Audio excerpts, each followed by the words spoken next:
Assalamualaikum warahmatullahi wabarakatuh. Waalaikumsalam warahmatullahi wabarakatuh. Waalaikumsalam warahmatullahi wabarakatuh.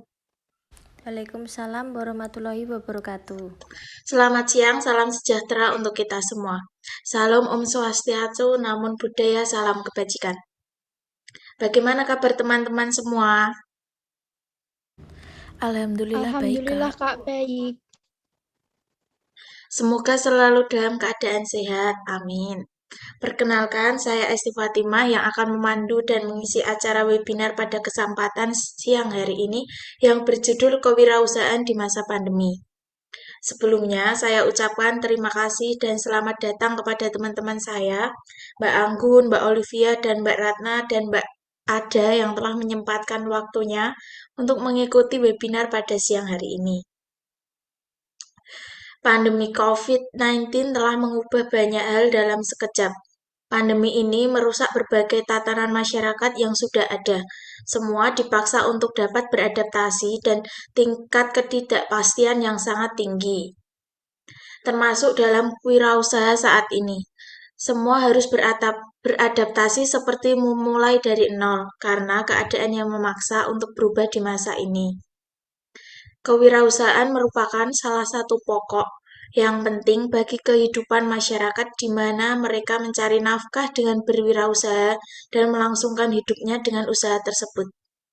Lantas, bagaimana solusinya? Apakah mereka akan berhenti berwirausaha di masa pandemi ini? Oke, tak perlu berlama-lama, saya akan memulai acara webinar yang berjudul Wirausaha di Masa Pandemi. Saya izin share screen ya, teman-teman.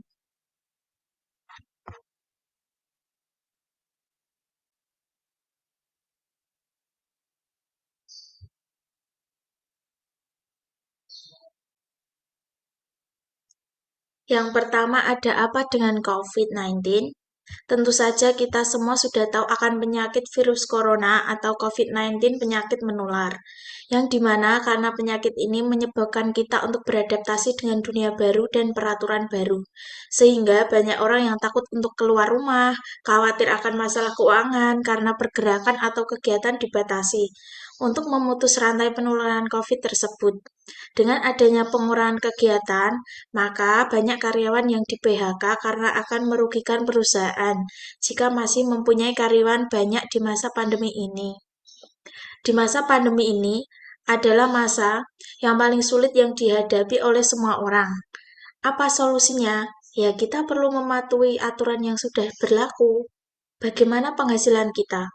Banyak orang yang beralih profesi untuk melangsungkan kehidupannya.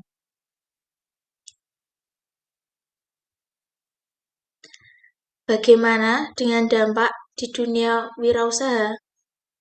Banyak sekali dampak yang disebabkan oleh pandemi ini, terutama bagi dunia wirausaha, seperti distribusi terhambat, modal terganggu, kredit macet, omset menurun, dan banyak bahan baku yang menjadi langka.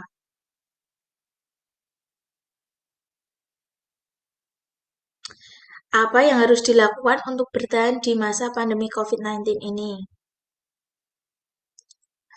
Menurut saya, yang harus dilakukan untuk bertahan di masa pandemi COVID-19 sebagai wirausaha untuk membangun kekuatan tim, mengatur cash flow atau arus balik, membangun empati, dan mengatur cara kerja perusahaan dan karyawan. Selanjutnya, modal menipis. Lantas bagaimana? Jika modal menipis, kita bisa terdapat banyak pilihan. Pilihannya adalah harus ada penambahan modal untuk bisa bertahan. Maka sebaiknya pelaku UMKM mencari pendanaan yang beresiko rendah, yaitu bunga terjangkau dan terhindar dari jeratan rentenir, karena itu merupakan solusi yang terbaik untuk pandemi saat ini. Sumber permodalan bagaimana? Sumber permodalan untuk bertahan, kita dapat mencari sumber modal dari beberapa lembaga yang memiliki bunga yang kecil, sehingga hal tersebut dapat balik modal dengan cepat. Di antaranya, pendanaan dari bank dengan bunga rendah, koperasi, lembaga keuangan non-bank dengan bunga terjangkau, lembaga-lembaga BUMN dan swasta dalam bentuk pinjaman bergulir dari dana CSR dan dukungan atau program stimulus pemerintah. Menurut saya itu merupakan solusi untuk dunia wirausaha yang mencari modal dengan cepat dan tidak banyak bunga. Selanjutnya ada strategi marketing baru. Yang pertama ada menjaga hubungan dengan konsumen, memastikan bisnis dilihat melalui online, memanfaatkan sumber daya termasuk komunitas, menawarkan produk yang dibutuhkan dengan harga yang terjangkau. Lantas di bisnis di masa pandemi ini apa yang bisa kita lakukan? Kita bisa memulai bisnis dengan menjual alat-alat kesehatan seperti masker, hand sanitizer, APD, dan lain-lain.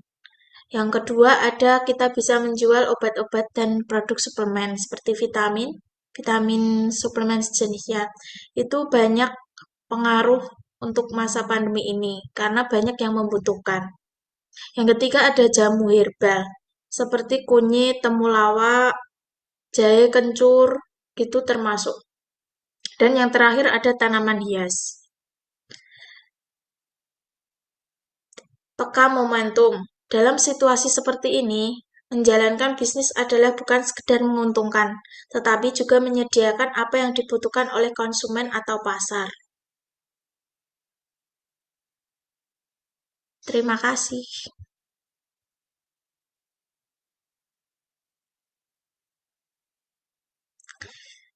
Teman-teman yang berbahagia, alhamdulillah rangkaian acara webinar yang berjudul Kewirausahaan di Masa Pandemi pada siang hari ini sudah terlaksana dengan baik.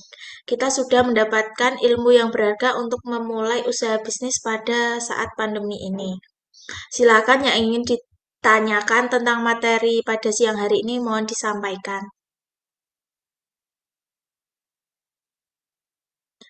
Baik, ada Mbak Olivia. Silakan disampaikan pertanyaannya.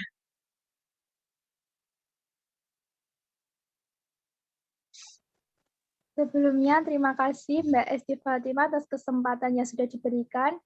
Saya Olivia Nursativa, izin bertanya tentang bagaimana cara pelanggan untuk bisa membeli produk-produk yang sudah dijelaskan tersebut karena ada pembatalan PPKM. Terima kasih. Baik, terima kasih atas pertanyaannya. Wow, sungguh menarik ya ini ya. Saya akan menjawab terlebih dahulu. Menurut saya, dengan melakukan inovasi produk berdasarkan kebutuhan, permintaan masker yang meningkat selama pandemi membuat banyak brand fashion pun banting setir menciptakan produk-produk yang diinginkan oleh masyarakat. Membuat inovasi produk berdasarkan kebutuhan adalah salah satu strategi untuk bertahan di tengah pandemi ini. Yang kedua ada tetap memperhatikan standar kualitas produk. Dengan memperhatikan standar kualitas produk, salah satunya adalah memastikan produk dikirim dalam keadaan baik ke tangan konsumen. Tidak ada cacat karena itu bisa menyebabkan konsumen kecewa.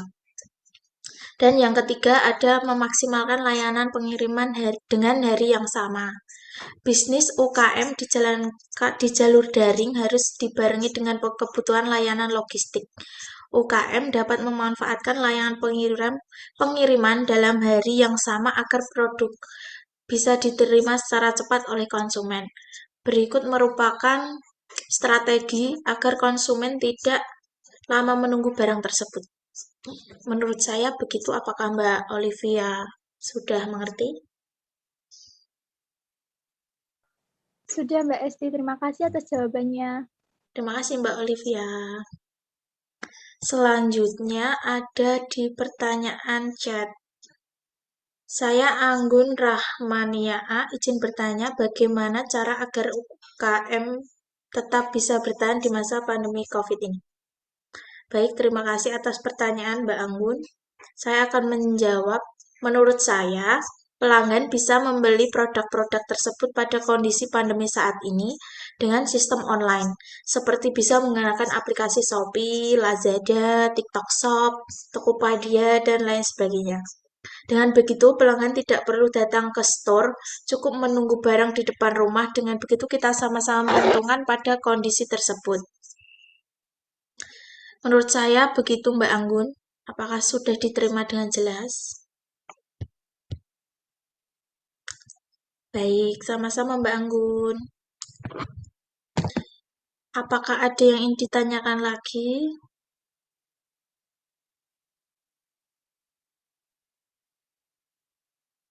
Jika sudah tidak ada, menurut saya acara webinar sekian saya simpulkan pada acara hari ini. Sebaik apapun ide bisnis yang kita miliki, jika kita tidak mengerjakan, tidak akan pernah menjadi usaha apalagi menjadi sukses. Maka mulailah menjadi usaha yang sudah direncanakan dengan penuh keyakinan dan ketekunan. Menjalankan suatu usaha sehingga mencapai sukses membutuhkan perjuangan dan perjalanan yang cukup panjang serta kerja keras. Mudah-mudahan materi yang sudah saya sampaikan bermanfaat, membuat kita semua tergerak dan mengikuti bisnis tersebut agar melatih diri kita untuk menjadi wirausaha muda. Terima kasih atas perhatian teman-teman dan atas waktunya. Wassalamualaikum warahmatullahi wabarakatuh. Waalaikumsalam warahmatullahi wabarakatuh.